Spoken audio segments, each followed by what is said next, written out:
Bonjour, j'espère que ça va bien. Écoutez, on a une superbe personne et je vais vous présenter quelqu'un de vraiment fabuleux que je connais depuis des années. Écoute, j'ai consulté cette personne-là moi-même de plusieurs fois. Alors, c'est une personne clé. Aujourd'hui, je vous présente Denis Penneau. Denis Penneau, vous allez voir, c'est une personne qui va te permettre, une personne clé, qui va te permettre vraiment d'évoluer dans ta pratique, mais aussi de t'assurer que ta pratique de yoga soit vraiment saine, puis soit sécuritaire dans ta pratique. Alors, vraiment, prépare tes questions parce qu'aujourd'hui, Denis va être avec nous. Il va pouvoir vraiment répondre à toutes vos questions. Puis quand je dis que Denis peut répondre à toutes vos questions, c'est pas pour rien. Denis, là, et écoute, comment qu'on dit? Il y a plusieurs chapeaux. Il y a un bagage de connaissances. Denis est kinésiologue, kinésithérapeute. Il enseigne à l'Université de Sherbrooke depuis 20 ans déjà. Le temps passe vite, hein, Denis? Alors, culturiste de renommée internationale. Denis est entraîneur, thérapeute, consultant, conférencier, quoi d'autre, Denis? Rédacteur. Alors, Denis, il a tout fait dans le domaine de la santé. Alors, si vous avez une question, Denis, c'est sûr qu'il va pouvoir y répondre. Puis, c'est mon bonheur vraiment de vous le présenter parce que Denis vient en plus sur le studio Eddy. Alors ça, là, c'est mon bonheur à moi. C'est quelqu'un qui va pouvoir te permettre de vivre, comme je disais, ton yoga sur le long terme. On va pouvoir continuer à 80 parce qu'on va avoir une façon de comprendre la dynamique de notre corps. On va avoir appris avec Denis vraiment comment se placer, l'alignement, les mouvements, comment comprendre, comment bouger avec conscience, bref. Alors, Denis Penneau, viens te rejoindre à moi parce que je tiens à te présenter. Bonjour, Denis. Allô, allô? Allô, allô, comment ça va? Ça va super bien, merci. Toi aussi? En pleine forme. Je suis tellement contente de te présenter à tout le monde aujourd'hui, Denis. Écoute, là, moi, j'ai présenté ton pedigree, là, parce qu'écoute, puis je sais que j'en ai oublié, Denis, là, mais il est tellement long. Alors, ça fait des années que tu es dans un domaine. C'est comme quand les gens demandent qu'est-ce que tu fais dans la vie. Attends un petit peu. Je vais sortir mon cartable. Je vais choisir ce que je peux dire puis c'est ce que je veux faire un peu aujourd'hui, c'est plus se concentrer sur ce qui est important ou ce qui peut se rattacher à Eddy Yoga, en fait. Là. Oui. C'est un peu le but de notre partenariat. Et puis, c'est ce qui va être, pour ceux qui regardent en ce moment, c'est ce qui va être particulier parce que moi, ça fait longtemps que je veux trouver une façon de m'associer, de m'intégrer dans les gymnastiques douces parce que j'ai beaucoup de clients qui font des gymnastiques douces. Tellement. Et c'est très divers au niveau des mentalités, au niveau des façons de faire. Tu peux me prendre le yoga, puis finalement avoir un mauvais professeur, avoir un bon professeur. Et comme c'est souvent des techniques soit ancestrales, soit des techniques que tu as fait le cours de cette mentalité-là, de cette doctrine-là, et tu ne changes pas. Tu respectes ça et il n'y a rien d'autre. Ça fait en sorte que c'est très stagnant. Et ça, c'est ce qui m'a toujours dérangé. C'est ce qui m'a toujours dérangé, puis c'est ce que j'ai aimé, dans le fond, quand on en a jasé ensemble, c'est que toi, tu es prête à aller au-delà de ça, puis déjà, en partant, tu vois dans le yoga ce que ça peut apporter au niveau de la condition physique. Oui. Souvent, c'est le côté méditation, le côté se recentrer sur soi-même et relaxer, mais le yoga, moi, ça fait longtemps que je vois le potentiel de s'en servir. Oui. Vraiment comme une forme de conditionnement physique, mais il faut le faire comme il faut. Et même s'il y a des positions qui sont particulières puis qui vont aller, on va dire, ils peuvent aller au-delà de ce qu'on recommande normalement au niveau fonctionnel, le but, c'est de savoir comment tu arrives là. Puis c'est un peu ce que je veux amener, en fait. Moi, mon expertise est beaucoup plus en biomécanique fonctionnelle. Tu parlais tantôt de l'enseignement à l'université. Bon, ce que je fais à l'université, en fait, depuis presque 20 ans, c'est que j'amène les kinésiologues à se poser des questions, à être capable de répondre à des problématiques en maîtrisant, en fait, les bases de la biomécanique fonctionnelle. Et ça, il y a malheureusement très peu de gens qui maîtrisent ça. Okay. Ce qui fait que... Attends un petit peu, Denis, pour pas perdre les gens, là. Bio quoi, tu m'as dit? La biomécanique, en fait, c'est de la mécanique. C'est comme une voiture. C'est comme... sauf que là, on parle du corps humain. Fait que quand on parle d'une voiture ou d'un appareil, bon, ben, il y a des mécanismes, il y a des choses, il y a des lois de la physique qui s'appliquent. Tout ça, c'est pas juste du flafla, c'est du tangible. Et malheureusement, les gens n'apprennent pas les bonnes bases de l'anatomie fonctionnelle et ils savent pas comment l'appliquer. C'est pour ça que j'en suis venu à écrire des livres avec Roberto sur les exercices qui vous soignent. Ouais. Parce qu'on n'était pas capable, en fait, de donner des références viables à nos étudiants à l'université parce que dans tous les volumes, il y a des erreurs. Parce que les gens ne maîtrisent pas les bases. Ils essayent, ils ont la volonté de vouloir écrire un livre sur bien faire des exercices, puis aider les gens, et tout. Mais ils font plein d'erreurs au niveau mécanique. Et c'est ce que je veux essayer d'apporter, en fait, oui, dans vraiment oui, mais c'est ça. Moi, la façon que je vois ça, c'est puis il y a les connaissances derrière tout ça, mais il y a aussi le côté pratique, de le mettre en pratique à tous les jours. Ah oui, vraiment. Parce que là, j'ai Josiane qui est là avec nous, qui dit c'est tellement, qu'on connaît tous les deux, c'est tellement ça qui fait la différence dans notre métier. Dans le fond, la connaissance, tu sais, c'est la base, hein? Oui, puis c'est l'application. Oui. C'est pas juste dans notre métier, je dirais plus que ça, c'est dans pour tout le monde.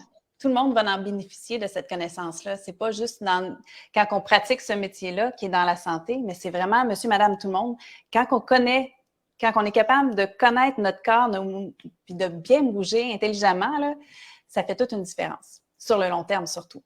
Oui, c'est ça. C'est un peu ce que j'essaie de faire comprendre des fois aux gens qui soit font des cours de groupe, soit sont kinésiologues, ont leurs clients et tout. C'est tes clients, là, tu veux les avoir toute ta vie. Dans le fond, tu veux pas les avoir à un moment donné, tu veux toujours les aider à préserver leurs conditions. C'est comme on parlait de voiture tantôt, ben ton mécanicien va en avoir besoin toute ta vie, parce que ta voiture, ben, tu vas la garder toute ta vie. C'est un peu le même principe. Puis, c'est ce que je veux apporter, en fait, c'est que faire des petites capsules, ça va souvent être soit des capsules ou des trucs très courts, mais qui vont s'attarder à différents éléments. C'est là que j'invite les gens sur le site, soit poser des questions ou des trucs qui leur viennent en tête, parce que ce que je pensais faire, c'est en partie, mettons, on prend une position, bon, ça, souvent, ça, c'est problématique ou ça me fait mal à l'épaule ou peu importe. Puis là, ben, je vais faire en fait un peu comme je fais quand je donne des conférences, quand je donne des formations, peu importe. Je vais être avec mon tableau, je vais l'analyser, je vais démontrer des trucs pour atteindre cette position-là. Puis si jamais c'est lié avec des problématiques particulières, tendinite du poignet, n'importe quoi, sciatique, ben des conseils d'habitude de vie qui vont avec ça, comme je donne à mes clients ou comme je donne dans mes écrits. Puis, progressivement, dans le fond, cumuler un certain bagage d'éléments qui vont aider les gens à mieux intégrer le yoga puis d'autres gymnastiques douces aussi. Là, ça peut être autre chose.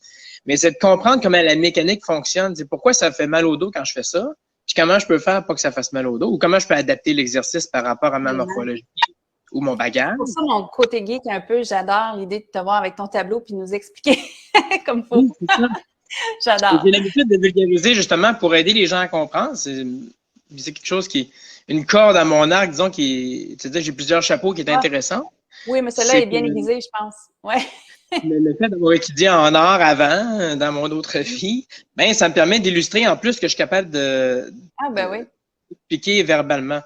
Souvent, on dit une image vaut 1000 mots, mais quand tu le vois, puis en plus, quand la personne peut le faire devant toi, là, tu fais vraiment les liens. Tu fais les liens pratiques, puis c'est ce que beaucoup de gens font pas. Soit ils sont très dans la théorie, soit ils sont très dans la pratique, mais ils n'ont pas la théorie qui les aide à mieux comprendre ce qu'ils font. La pratique. Dans les deux sphères, ben, sont pris. Ils peuvent pas, pour faire le mélange entre les deux, entre la pratique et la théorie. Puis moi, c'est toujours ce que j'ai prêché. Dans le fond, sur mon logo, c'est savoir et être qui sont ensemble. C'est pour ça. C'est parce que je ne conçois pas quelqu'un qui donne quelque chose s'il ne le fait pas lui-même.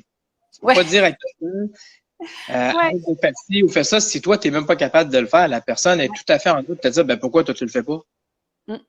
Ça fonctionne pas. Il faut prêcher, par exemple. Moi, j'ai toujours eu dans l'idée d'être obligé d'être capable de faire ce que mes clients veulent faire, de prêcher, par exemple. Tu fais-tu tes étirements toi aussi? Oui, je l'ai fait. Le soir, mon moment. Oui, la preuve, dans une de tes photos, j'étais surprise parce qu'on peut être impressionné par le tas de muscles qu'on voit à l'écran, mais ton corps reste très flexible. Ça, c'est une des choses qui me démarquait des autres. C'est la photo que je parlais. Fait que c'est vraiment, c'est essentiel. C'est essentiel, même avec les muscles.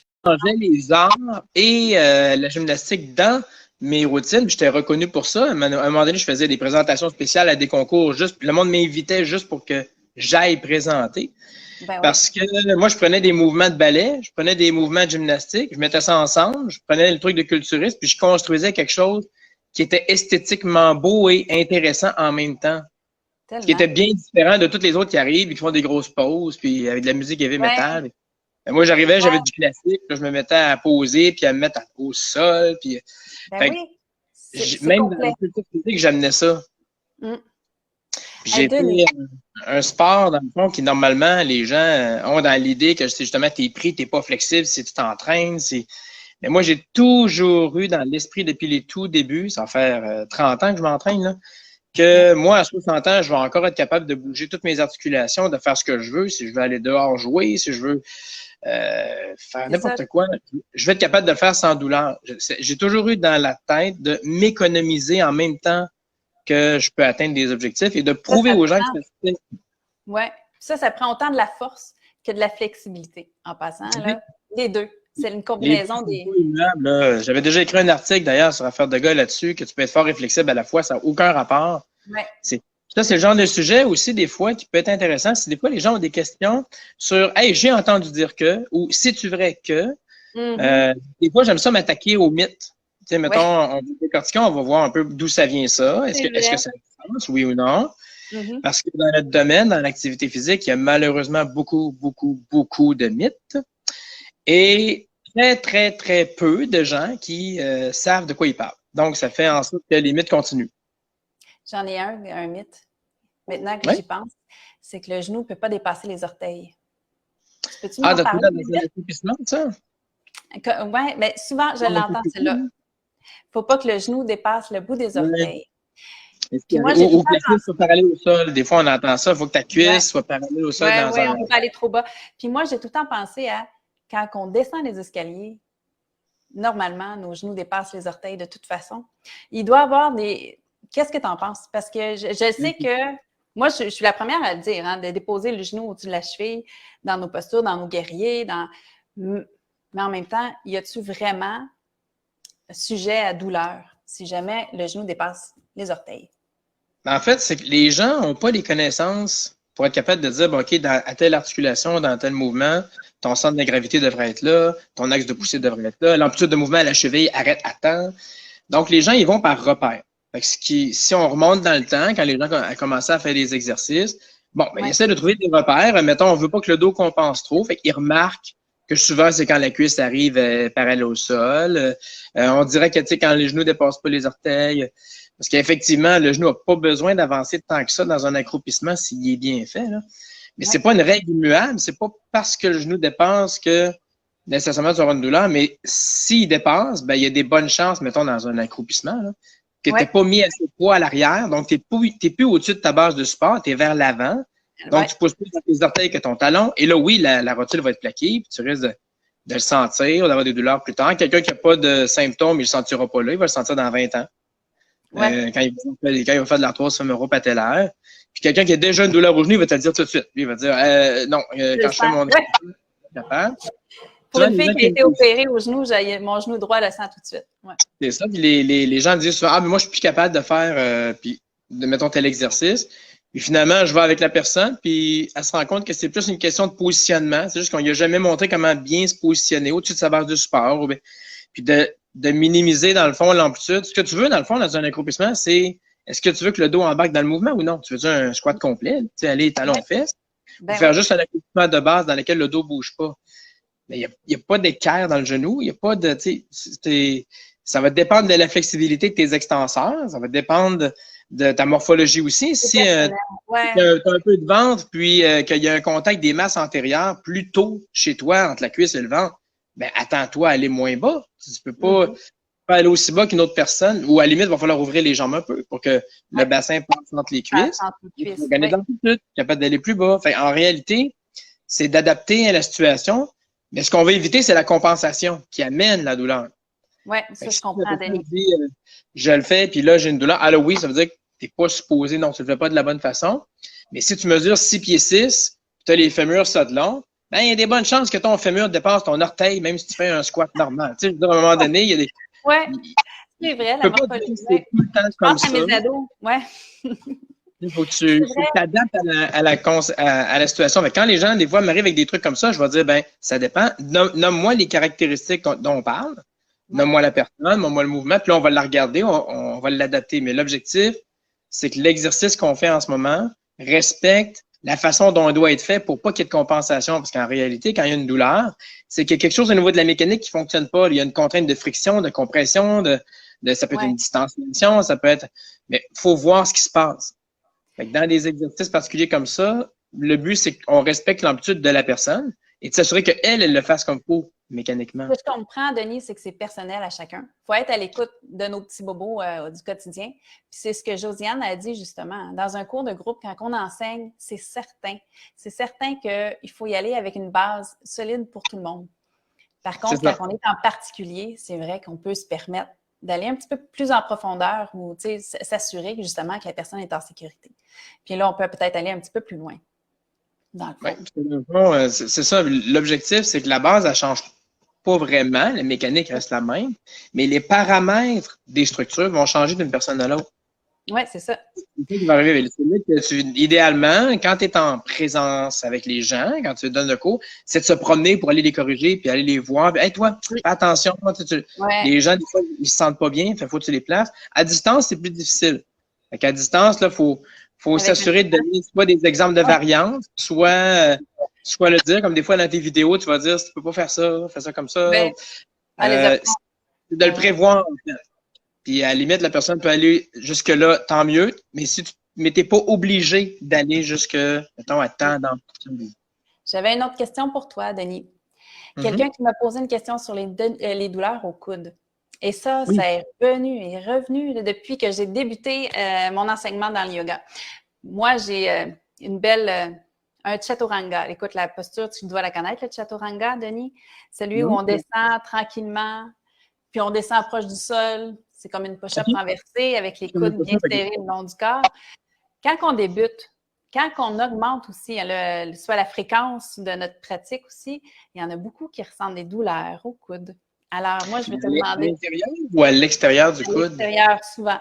C'est souvent… J'ai rarement vu à l'intérieur. Il y en a, là, mais c'est plus souvent que j'ai vu dans ma pratique à l'extérieur du coude. Moi, j'ai mes petits trucs, mais je veux t'entendre, toi. Pourquoi, dans le fond, puis comment on le fait pour les éviter, ces douleurs-là au coude? Ben, le pourquoi, il est vraiment simple. Hein? C'est souvent le train de vie qu'on a maintenant. Là. Y a-t-il quelqu'un aujourd'hui qui prend pas de voiture, qui n'a pas de cellulaire, qui n'est pas sur un ordinateur? Les mains, là, c'est ce qui est surutilisé. Moi, j'en finis pas de traiter des mains là, chez des clients, puis des coudes, puis des épaules, parce que on est maintenant dans un environnement qui de plus en plus utilise des petits objets, puis de la précision, puis toujours manuel. C'est de plus en plus, là, c'est comme ça. Ouais. Rentre dans un gym, là, tu vas voir plus de personnes sur le cellulaire qu'avec des poids dans les mains.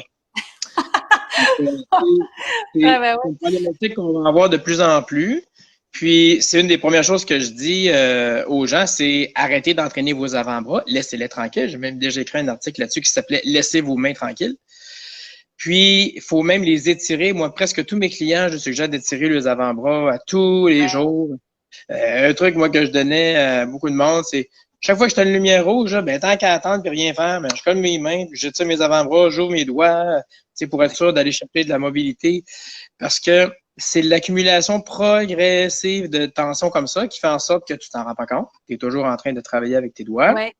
Fait que là, tu arrives pour l'ouvrir. Fait que tu es au sol, là, il faut que j'ouvre la main, puis là, il faut que j'ouvre le poignet, puis là, il faut que mon coude. Fait que oui, tu peux le sentir au poignet, mais souvent, tu vas le sentir à la tâche. Et pourquoi c'est souvent à la tâche extérieure, en latérale, en fait, c'est que tu es toujours en train de fermer la main, pas de l'ouvrir. Fait que chaque fois que tu fermes la main, tu es en train de tirer toujours sur l'insertion qui est de l'autre côté, mais en réalité, tu es tendu de ceux-là. Tu es tendu des fléchisseurs. C'était pas ma réponse. Fait que je suis vraiment contente que tu en aies une autre pour moi. Vraiment. Là. Fait que, les deux affaires que je suggère aux gens, étant donné qu'il va y avoir de la douleur locale au niveau de l'insertion, ben, tu es chez toi, là, tu relaxes devant la télé, là, bon, ben, profite-en, puis tire la peau à grippe, puis masse, tire le coude. Même en tirant ta peau? Ah, ouais. Ah, il faut l'attraper, t'attires, il faut vraiment là, que la peau soit malléable. Parce que puis masser le muscle autour, parce que juste la peau va envoyer un signal de douleur. dès qu'il y a une traction sur le tissu. Puis l'autre, ben, c'est d'étirer les avant-bras régulièrement. Puis ça, ben, je risque de faire des capsules sur ce genre d'affaires-là. Mettons, comment on étire les avant-bras, on étire l'épaule, pour guider les gens sur comment bien faire les exercices, un peu comme j'ai fait avec les volumes avec Roberto, pour être sûr d'être bien placé, parce que souvent, les gens ne s'en rendent pas compte, ils pensent qu'ils s'étirent bien, mais ils compensent. Fait que là, ça t'aide pas. C'est comme étirer tes ischio-jambiers, mais le genou un peu plié, ben, ça ne sert plus à rien. Tu as plié le genou, tu as penché le genou. Il faut s'assurer que l'exercice est efficace. Mais ça va arriver de plus en plus, les gens avec les mains, là. Oui. C'est inévitable. On est nos mains, tout le monde. Fait que là, j'avais une question de Jacinthe qui disait qu'elle avait des douleurs aux épaules, surtout la droite. OK? Puis ça fait longtemps, puis je connais Jacinthe, ça fait longtemps qu'elle souffre de cette douleur-là. La difficulté à mettre les mains au-dessus de la tête ou les chiens tête en bas, je sais que c'est plus difficile. Fait que qu'est-ce que tu as comme truc pour soulager? Quand c'est juste d'un côté ou plus d'un côté que de l'autre, c'est automatiquement postural. Fait que là, ça peut être la souris, ça peut être l'écriture, c'est souvent l'épaule qu'on projette vers l'avant. En étant en bascule antérieure, je n'ai pas mon tableau là. Tu veux dire comme ça ici, là? Oui, elle est basculée vers l'avant. Fait que toi, tu arrives pour l'envoyer au-dessus de la tête, mais pour ça, il faut que l'omoplate puisse basculer à l'arrière. Mais s'il ne peut pas basculer parce que tu es pris en bascule avant, ben tu bloques tout simplement. Fait qu'il faut dégager beaucoup l'omoplate et du moins quand c'est parce que je ne suis pas capable de lever. Parce que quand c'est plus au niveau de l'épaule elle-même, là, les rotations, tout ça, mais ça encore, souvent, c'est lié à la main. Si mes mains sont toujours en fermeture, puis je ne peux pas les ouvrir complètement, mais si je ne peux pas ouvrir ma main, je vais ouvrir mon épaule. Parce que moi, il faut que j'attende. C'est le problème de David. Oui, des mains comme ça ici, là, puis ils ont de la misère à envoyer la main comme ça. Parce que si tu veux prendre une assiette, là, tu n'as pas 90 de supination. Si je ne peux pas faire ça, ben, je vais faire ça. Je vais bouger mon bras à la place. Il y a beaucoup de gens qui surutilisent leur épaule parce que la main ne bouge pas bien. Ils sont souvent surpris quand je fais un traitement, puis il vient pour l'épaule, puis je commence par la main. Là, il est surpris à quel point ça tire, puis ça fait mal. Ben oui, ça part de là. C'est la finalité. Si ta main ne peut pas bouger, comment veux-tu que le coude bouge? Si le coude ne peut pas bouger, comment veux-tu que l'épaule bouge? Fait que toi, dans le fond, plus tu attends, plus ça va loin. Mais ça va dans le cou. Dans le fond, ton corps, lui, il essaie juste de trouver des façons de fonctionner comme il peut avec ce que tu lui donnes. Mais tu ne lui donnes pas la mobilité dont il a besoin pour faire ces objectifs-là, pour les atteindre. Fait que il y a là le problème. C'est ça. Puis là, Jacinthe, elle confirme que c'est parce que justement, elle s'était fait dire que son épaule était basculée vers l'avant. Fait que vraiment. Il faut regarder, exemple, les gens qui travaillent dans l'ordinateur, je leur montre comment se positionner. Es-tu sur un portable à la maison ou tu es devant un écran? Parce que ça change de quoi? Et des fois, des petits conseils très simples. Puis ça, c'est sûr que je vais faire une capsule là-dessus sur comment se placer devant un portable, parce que tout le monde est rendu à la maison sur portable. C'est super important pour le dos et pour l'épaule et la tête de bien se placer.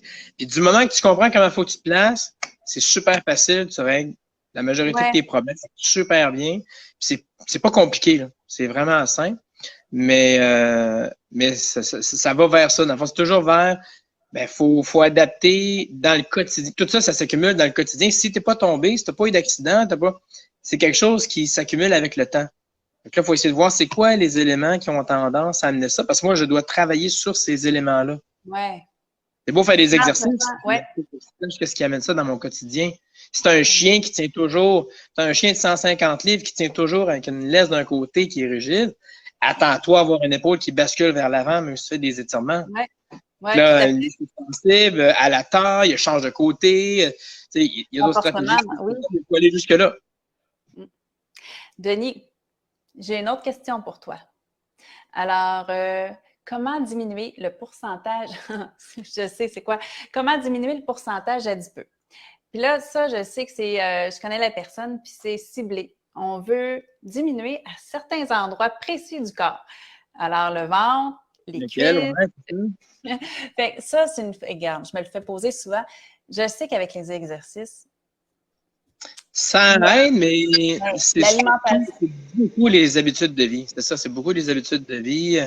Mais est-ce qu'on peut cibler un endroit du corps, Denis, par, mettons, exemple, l'alimentation? Oh oui, en fait, dès que tu enlèves les irritants, le ventre dégonfle. Tu sais, moi, c'est ce que la majorité de mes clients vont remarquer, c'est que dès que tu fais le ménage dans le garde-manger, puis il y a des affaires qui sont plus difficiles à faire le ménage, comme l'alcool, C'est dire à quelqu'un que là, l'alcool, c'est un irritant. J'en parlais avec un client hier. Il dit, ben, pourquoi? Il dit, ben oui, mais c'est une toxine, tu sais, c'est l'éthanol. Pourquoi tu penses que tu vas aux toilettes? J'avais déjà écrit des articles là-dessus. J'avais travaillé avec Éduc Alcool sur un document, faire comprendre un peu aux gens ce que ça fait. Oui, OK, bon, t'aimes ça, là, mais juste comprendre que c'est quand même une substance toxique que ton corps doit filtrer. Fait que le foie, les reins, c'est toi que tu vas aux toilettes, l'adage, t'en bois une, t'en pisses deux, ben ton corps va éliminer. Il veut le stimuler. Après ça, t'as le foie qui va être ton organe mère. Lui, il gère ton métabolisme, il gère ta thyroïde, il gère on parle d'alcool, mais le sucre aussi est super dommageable. Oui, mais le sucre, à la limite, c'est juste une question de calories, puis à la limite, de réaction. C'est pour ça que tu réagis au sucre. Alors que, mettons, tu me dis, ben, je prends juste une coupe de temps en temps, ou dire, moi, je vais dire à la personne, ben, OK, ben, mettons qu'à chaque fois que tu prends une coupe, je te donne une petite claque comme ça, sur la joue. Bien que ça fasse 350 claques, je te donne ça à la joue. Là, même si je fais juste ça, là, un moment donné, tu vas faire, hey, puis là, c'est assez, je suis tanné. Fait un moment donné, ben, les organes à l'intérieur, ils font ça. Puis mon client qui m'a demandé ça hier, je disais, t'as-tu remarqué que tu as du gras juste dans la bedaine? Il dit, ouais, tu comment ça que mes jambes sont, mes bras, ben, c'est parce que c'est là, c'est l'inflammation, la rétention, la réaction est locale autour des organes vitaux. Et c'est pour ça que c'est ce gras-là qui est dangereux, le gras intraviscéral, parce que il est autour de tes organes vitaux. Dans le fond, le corps, dans le fond, réagit au cortisol, il réagit à un paquet de trucs. Fait que ce qui fait en sorte que tranquillement, ben, ça gonfle, ça gonfle, ça gonfle, ça gonfle. Là, oui, tu as du tissu adipeux qui se met autour, mais c'est pas un ventre qui est mou puis qui est mobile. Puis, tu sais, à la limite, quelqu'un qui prend du poids, il prend en grandeur. Puis il devient gras de partout. Puis pour les femmes qui accumulent juste aux fesses, tu sais, je pense à moi, là, qui accumule juste aux fesses. Oui. Alors, c'est pas la même chose qu'un ventre. Ben c'est ça. Le ventre est beaucoup lié avec le stress. Ça, c'est dur des fois parce qu'il faut que tu regardes le travail. Tu sais, si quelqu'un qui est stressé au travail ou qui dort pas bien, ça affecte ton stress, ton cortisol. Ça va être difficile de perdre au niveau du ventre. Quelqu'un qui boit beaucoup de café, ça stimule le cortisol. Ça va être difficile de perdre du ventre. Il faut aller voir un paquet de trucs. Là. Mais plus tu fais le ménage, moi, avec les gens, c'est juste ça que je commence.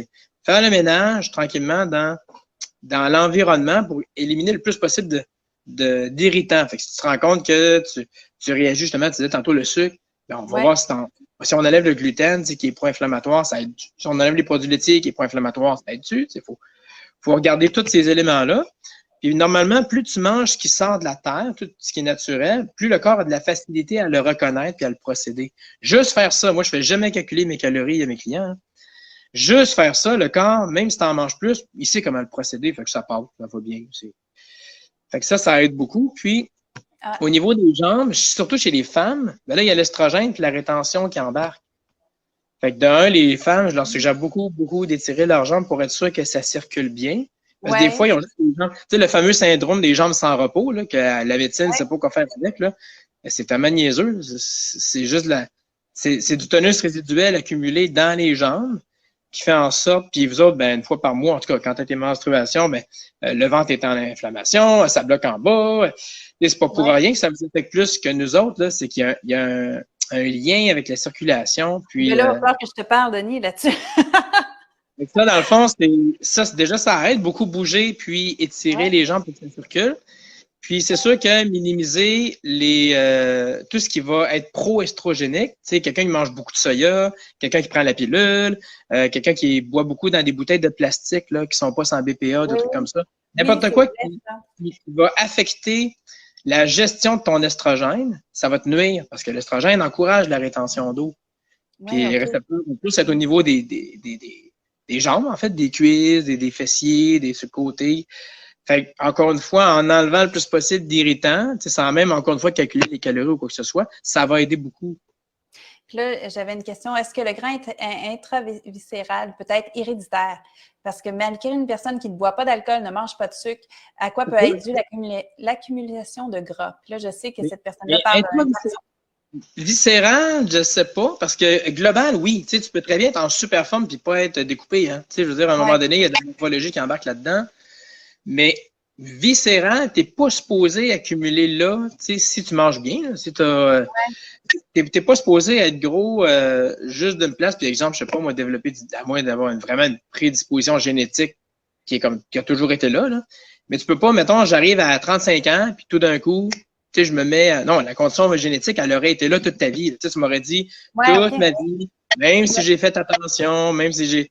Puis là, faire attention, pour moi, c'est pas juste dire je mange pas du McDo. Là. Non, faire attention, ça va plus que ça. Des fois, tu sais, je vais dire à la personne, mais tu bois combien de café par jour? Ah, moi, j'en bois 3, 4. Ouais, 3, 4, 4 fois 4 onces ou 3, 4 mugs. C'est différent. La carafe. Ben oui. C'est 100 mg de caféine de la shot. Fait que mettons que c'est l'équivalent de 6-8 petits cafés de 4 à 6 onces. C'est presque 1000 mg de caféine dans ton corps à tous les jours.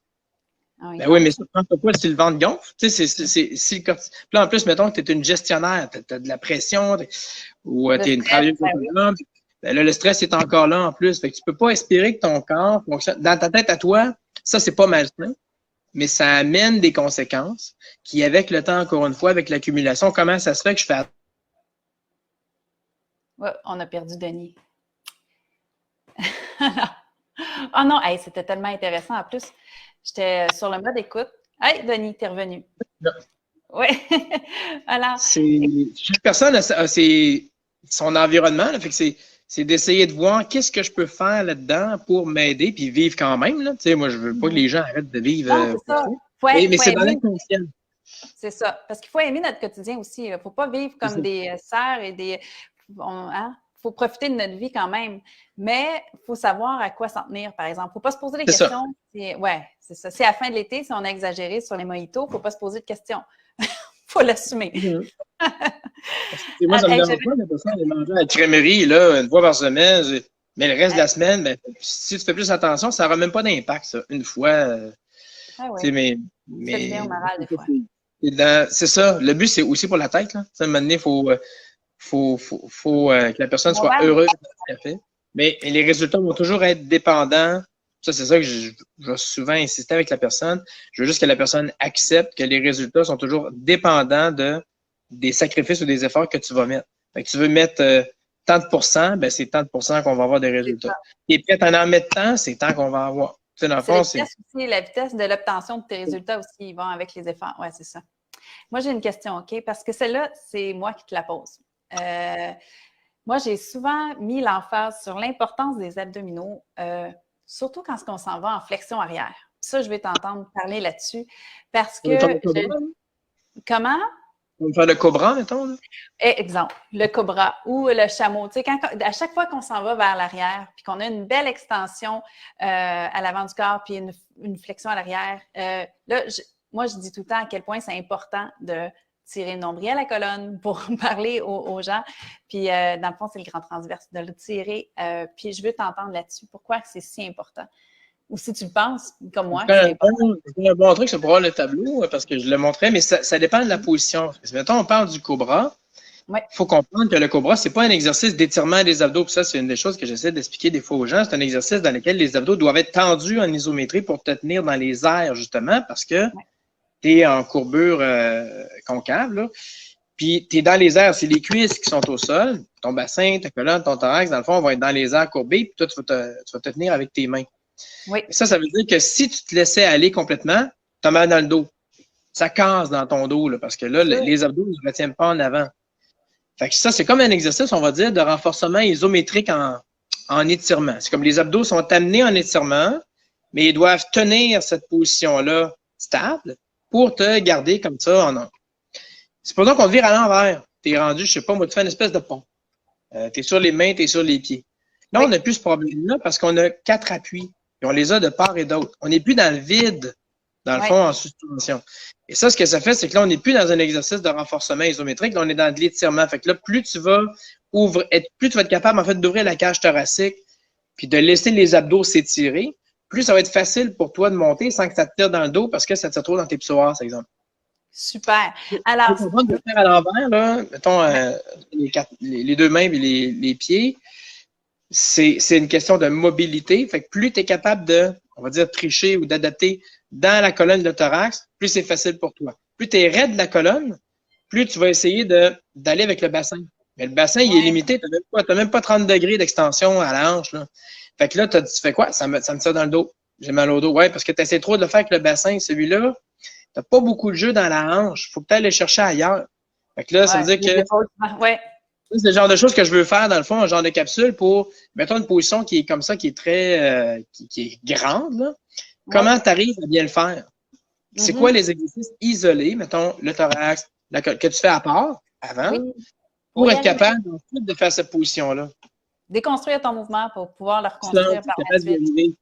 Parce que le yoga, c'est très global. Hein? C'est ça que j'explique aux gens. C'est une gymnastique qui ne va pas cibler localement, mettons, tes maillons. Ça y va toujours en chaîne, ça va toujours en. Ça mélange les trucs, stabilité, mais pour arriver là, il faut, si tu n'as pas de problème mécanique, tant mieux, ça va aller super bien. Si tu as des belles qualités physiques. Mais sinon, il va falloir que tu fasses certains exercices à certains endroits pour t'assurer que ce maillon-là bouge bien, puis ce maillon-là plus l'autre, plus l'autre, plus l'autre, plus l'autre, en sorte que je peux courber. Oui, tout à fait. Fait que ça, il va falloir faire ça. Ouais. Qu'est-ce que tu penses de la flexion arrière? Qu'est-ce qu'on fait avec les abdominaux si on fait une flexion arrière à partir d'un lunge, exemple? Fait, dans le fond, tu serais en position fente au sol, là. Et toi, tu t'en irais par en arrière sans appui. Ben là, ils n'ont pas le choix de retenir, là, parce que là, si ton poids va derrière toi, derrière ton appui, il faut que la corde qui est devant te tire. Il faut qu'elle te garde. Oui, parfait. Puis là, c'est encore une fois un exercice en étirement excentrique. Dans le fond, j'étire mes fils, mais ils doivent me retenir, parce que s'ils ne me retiennent pas, je casse dans le dos. Oui. Parfait, Denis. Hey, je pense que j'ai quand j'ai mon tableau, là, comme quand je fais mes capsules, du moment que tu le vois, l'appui, ça fait juste du sens. Là, tu vois un dessin. L'appui, il est là, toi, tu t'en vas là, fait que ton centre, il est là, ben, ça casse là. Fait qu'il faut que tu tiennes ici. C'est facile, c'est des cordes. Là. Le corps humain, c'est des structures avec des cordes. C'est facile. Quand on t'entend, c'est tellement facile à comprendre. C'est ce que j'adore. Vraiment. C'est plus facile avec mon tableau. Là, je ne pouvais pas ce matin, parce que où je suis, je ne pouvais pas m'installer parce que l'Internet ne rentre pas dans ma salle où je fais mes exercices d'habitude. Fait que moi, quand je vais m'enregistrer, je vais être correct, je vais faire ma capsule, c'est pour ça qu'on va publier. Fait que là, je vais vraiment pouvoir même le démontrer à côté, là, à la limite. Ça va être génial. Là, c'est ça. Puis j'adore. Ça va être vraiment intéressant. C'est vrai que Josiane, c'est ça qu'elle a dit. Puis c'est vrai, ça va être des courtes capsules qu'on va pouvoir suivre puis qu'on va pouvoir apprendre. Tu sais, tu vas nous partager toutes tes connaissances. Écoute, c'est du bonbon pour nous autres. C'est comment venir bonifier vraiment, c'est ça que je disais, notre conscience puis la dynamique de notre corps au complet. Alors, Denis, c'est vraiment un grand merci, vraiment, pour tout le partage qu'on a eu aujourd'hui. On est choyés. Puis, je voulais juste m'assurer que tout le monde sache où te trouver. Parce que là, je sais que nous autres, on est chanceuses, parce qu'on habite Sherbrooke pour la plupart. Alors, on peut aller te voir. Je sais que tu as un horaire serré, mais dis-nous où qu'on peut aller te voir, parce que sinon, on te retrouve sur le studio Eddie. Oui, il y a mon site internet, c'est ça, bodysculpture.ca ou DPKC, là, où les gens vont avoir l'accès avec la bio et tout ça, puis comment me rejoindre. Puis sinon, moi, je suis au Pro-Gym à Rock-Forest pour le moment. Là, dans le fond, ma clinique est là. Je fais aussi des trucs à la maison, mais quand je vois mes clients, tout ça, puis j'allais montrer des exercices dans le gym et tout ça, c'est au Pro Gym à Rock-Forest. Oui, parce que pour l'avoir vécu, tes traitements font parfois mal, mais tellement du bien par la suite. C'est essentiel. Mal au début, quand on est encore tendu, ça fait ça. Oui, je me rappelle la première fois. Mais ça fait un bien fou. Fait que tu sais mettre le doigt sur l'endroit qui nous fait souffrir. Alors, vraiment, allez voir Denis si vous avez ou essayez de prendre un rendez-vous avec Denis. Alors, Denis, gros merci encore une fois. Je te laisse aller. Je sais que tu nous as réservé entre deux patientes une belle grosse journée aujourd'hui. Oui, déjà, oui. Je le sais. Fait que l'heure du midi est terminée pour tous. Alors, merci. Vous avez été nombreuses. Merci pour les questions. Puis, toutes les autres questions, mettez-les dans les commentaires parce que c'est ça, hein, Denis? Ça va nous faire plaisir de vous répondre, même si c'est en rediffusion, n'hésitez pas. Puis sinon, ce qu'on va faire, c'est que Denis, ça va nous donner du jus pour des vidéos. C'est ça. Dans le fond, quand j'écris des articles, souvent, c'est ce que je demande aux gens, c'est eux de faire part. Moi, je peux en parler pendant des heures et des heures, ça me dérange pas, j'adore ça, Ouais. mais moi, je veux que ça soit adapté à la clientèle. Comme là, on s'adapte à une clientèle particulière qui fait de la gymnastique douce, qui est dans un certain créneau, mais je veux l'adapter à ça. Donc, plus moi j'ai du feed sur des sujets, des inquiétudes, des trucs, plus je peux m'adapter, moi, me cadrer vers ce qui est intéressant pour vous autres. Alors, c'est par pur bonheur qu'on va faire alliance. Merci encore, Denis. Oui. Ça fait plaisir. Bonne journée. Bonne journée. Merci à tout le monde d'avoir participé.